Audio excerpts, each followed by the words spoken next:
magdrawing. Nung grade 1 pa lang ako is nagpapadrawing ako ni mama. But actually, I'm tamad. Ngayon, hindi na. Pero sa totoo lang is, di ko talaga alam kung paano ako nag-drawing.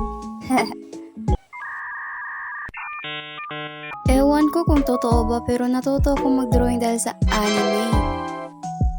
Okay, so yung favorite anime ko pala is yung Jujutsu Kaisen, Blue Lock, and Frieren.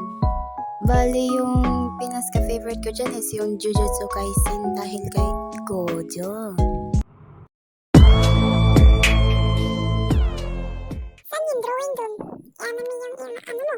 Lo. I suggest nga manood kayo ng anime. So, ayun guys. So, this was my first animation. So, medyo pango yung boses ko ngayon kasi may ubo ako eh. So, sana supportahan niyo ako at like, share, comment, and subscribe.